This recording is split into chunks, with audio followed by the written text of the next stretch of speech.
আমরা মাঝে মাঝে পরিচিত হোক আর অপরিচিত হোক কাউকে হোয়াটসঅ্যাপে মেসেজ করে যখন মনে হচ্ছে যে এই মেসেজটা দেওয়া ঠিক হয়নি বা এই মেসেজটা রাখবো না, আমরা মাঝে মাঝে ডিলিট করে ফেলি।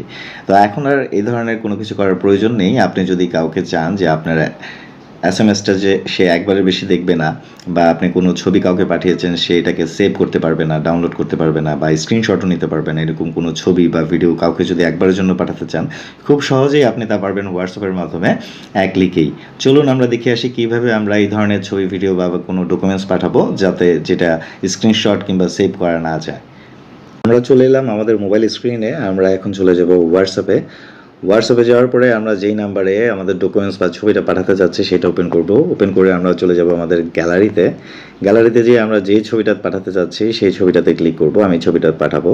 এই যে দেখেন এখানে নিচে একটা অপশন আছে, অ্যাড এ ক্যাপশনের সামনে ওয়ান চিহ্ন দেওয়া। আমরা যদি এই ওয়ানকে সিলেক্ট করে দেই, media set to view once, এটাকেই যখন আমরা পাঠাবো তখন আর এই ছবিটা উনি চাইলেও আর ডাউনলোড বা স্ক্রিনশট দিতে পারবে না, কিংবা চাইলে কোথাও শেয়ারও করতে পারবে না। এইভাবেই আমাদের প্রাইভেসিটা থাকবে, কোনো ধরনের কিছু ডিলিট না করে, ওয়ান টাইম এসএমএস এর মতো এটা আর কি। আশা করি ভিডিওটা ভালো লেগেছে আপনাদের। ধন্যবাদ সবাইকে, ভালো থাকবেন।